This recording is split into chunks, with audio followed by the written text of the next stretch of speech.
मित्रों नमस्कार। मैं लेकर आया हूँ कहानी बड़ी सुहानी। सुनो सुनाओ और जन जन तक पहुँचाओ। एक राजा था जिसका नाम था रामधन। उनके जीवन में सभी सुख थे। राज्य का कामकाज भी ऐशो आराम से चल रहा था। राजा के नैतिक गुणों के कारण प्रजा भी बहुत प्रसन्न थी और जिस राज्य में प्रजा खुश रहती है वहाँ की आर्थिक व्यवस्था भी दुरुस्त होती है। इस प्रकार हर क्षेत्र में राज्य का प्रवाह बहुत अच्छे तरीके से चल रहा था। इतने सारे सुखों के बाद भी राजा बहुत दुखी था क्योंकि उसकी कोई संतान नहीं थी। यह गम राजा को अंदर ही अंदर सताता रहता था। प्रजा को भी इस बात का बहुत दुख था कि बरसों के बाद राजा की यह मुराद पूरी हुई और उसे एक पुत्र रत्न की प्राप्ति हुई। पूरे नगर में कई दिनों तक जश्न मनाया गया। नागरिकों को राजमहल में दावत दी गई। राजा की इस खुशी में प्रजा भी झूम रही थी। समय बीतता जा रहा था। राजकुमार का नाम नंदन सिंह रखा गया। पूजा पाठ एवं इंतजार के बाद राजा को संतान की प्राप्ति जो हुई थी, इसलिए उसे बड़े लाड़ प्यार से रखा जाता था। लेकिन कहते हैं अति किसी बात की अच्छी नहीं होती। अधिक लाड़ ने नंदन सिंह को बहुत बिगाड़ दिया था। बचपन में तो नंदन की सभी बातें दिल को लुभाती थीं, पर बड़े होते होते यही बातें बदतमीजी लगने लगती। नंदन बहुत ज़्यादा जिद्दी हो गया था। उसके मन में अहंकार आ गया था। वो चाहता था कि प्रजा सदैव उसकी जय जयकार करे, उसकी प्रशंसा करे। उसकी बात न सुनने पर वो कोलाहल मचा देता। बेचारे सैनिकों को तो वो पैर की जूती ही समझता था। आए दिन उसका प्रकोप प्रजा पर उतरने लगा। वो खुद को भगवान के समान पूछता हुआ देखना चाहता था। उम्र तो उसकी बहुत कम थी, लेकिन अहम कई गुना बढ़ चुका था। नंदन के इस व्यवहार से सभी बहुत दुखी थे। प्रजा आए दिन दरबार में नंदन की शिकायत लेकर आती थी, जिसके कारण राजा का सिर लज्जा से झुक जाता था। यह एक गंभीर विषय बन चुका था। एक दिन राजा ने सभी खास दरबारियों एवं मंत्रियों की सभा बुलवाई और उनसे अपने दिल की बात कही कि वे राजकुमार के इस व्यवहार से अत्यंत दुखी हैं। राजकुमार इस राज्य का भविष्य है। अगर उनका व्यवहार यही रहा तो राज्य की खुशहाली चंद दिनों में ही जाती रहेगी। दरबारी राजा को सांत्वना देते हैं और कहते हैं कि महाराज आप हिम्मत रखें, वरना प्रजा निस्सहाय हो जाएगी। मंत्री ने सुझाव दिया कि राजकुमार को एक उचित मार्गदर्शन एवं सामान्य जीवन के अनुभव की बहुत ही शीघ्र जरूरत है। आप उन्हें गुरु राधा गुप्त के आश्रम भेज दीजिए। सुना है वहाँ से जानवर भी इंसान बनकर बाहर निकलता है। यह बात राजा को पसंद आई और उसने नंदन को गुरुजी के आश्रम भेजा। अगले दिन राजा अपने पुत्र के साथ गुरुजी के आश्रम पहुँचे। राजा ने गुरु राधा गुप्त के साथ अकेले में बात की और नंदन के विषय में सारी बातें गुरु राधा गुप्त जी को बता दी।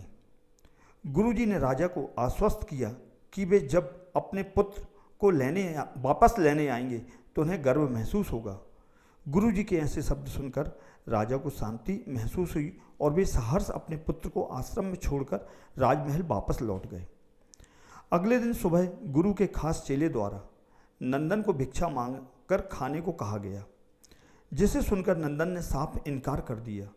चेले ने उसे कह दिया कि अगर पेट भरना है तो भिक्षा तो मांगनी ही होगी।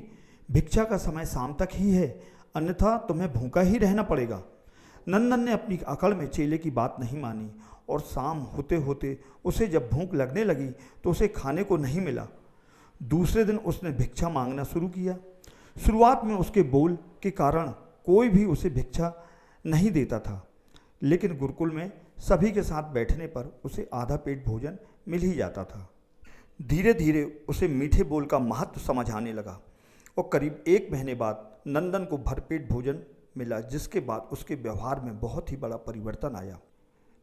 इसी तरह गुरुकुल के सभी नियमों ने राजकुमार में बहुत से परिवर्तन किए, जिसे राधागुप्त भी समझ रहे थे। एक दिन राधागुप्त जी ने नंदन को अपने साथ सुबह सवेरे सैर पर चलने कहा। दोनों सैर पर निकल गए। रास्ते भर बहुत बातें की। गुरुजी ने नंदन से कहा कि तुम बहुत बुद्धिमान हो, तुम में बहुत अधिक ऊर्जा है, जिसका तुम्हें सही दिशा में उपयोग करना आना चाहिए। दोनों चलते चलते एक सुंदर बाग में पहुंच गए, जहां बहुत सुंदर सुंदर फूल थे जिनसे बाग महक रहा था। गुरुजी ने नंदन को बाग से पूजा के लिए गुलाब के फूल तोड़ने को कहा। नंदन झट से सुंदर सुंदर गुलाब के फूल तोड़ लाया और अपने गुरु के सामने रख दिए। अब गुरुजी उसे नीम के पत्ते तोड़कर लाने को कहा। नंदन वो भी ले आया। अब गुरुजी ने उसे एक गुलाब सूंघने को दिया और कहा, बताओ कैसा लगता है। नंदन ने गुलाब सूंघा और गुलाब की बहुत तारीफ की। फिर गुरुजी उसे नीम के पत्ते चक्कर उसके बारे में कहने को कहा। जैसे ही नंदन ने नीम के पत्ते खाए उसका मुंह कड़वा हो गया और उसने उसकी बहुत निंदा की और इधर उधर पीने का पानी ढूंढने लगा। नंदन की यह दशा देख गुरुजी मुस्कुरा रहे थे। पानी पीने के बाद नंदन को राहत मिली। फिर उसने गुरुजी से हंसने का कारण पूछा। तब गुरुजी ने उससे कहा कि जब तुमने गुलाब का फूल सूंघा तो तुम्हें उसकी खुशबू बहुत अच्छी लगी और तुमने उसकी तारीफ की, लेकिन जब तुमने नीम की पत्तियां खाईं तो तुम्हें वो बहुत कड़वी लगी। तुमने उसे थूक दिया और उसकी निंदा भी की। गुरुजी से नंदन को समझाया कि जिस प्रकार तुम्हें जो अच्छा लगता है तुम उसकी तारीफ करते हो, उसी प्रकार प्रजा भी जिसमें गुण होते हैं उसकी प्रशंसा करती है। अगर तुम उनके साथ दुर्व्यवहार करोगे और उनसे प्रशंसा की उम्मीद करोगे तो वे यह कभी दिल से नहीं कर पाएंगे। इस प्रकार जहाँ गुण होते हैं वहाँ प्रशंसा होती है। नंदन को सभी बातें विस्तार से समझ में आ जाती हैं और वो अपने महल लौट जाता है। नंदन में बहुत बड़ा परिवर्तन आता है और वो बाद में एक सफल राजा बनता है। तो मित्रों, इस कहानी से हमें यह सीख मिलती है कि गुरु की सीख ने नंदन का जीवन ही बदल दिया। वो एक क्रूर राजकुमार से एक न्यायप्रिय दयालु राजा बन गया। इस कहानी से हमें शिक्षा मिलती है कि हम में गुण होंगे तो लोग हमें हमेशा पसंद करेंगे, लेकिन अगर हम अवगुणी हैं तो हमें प्रशंसा कभी मिल नहीं सकती।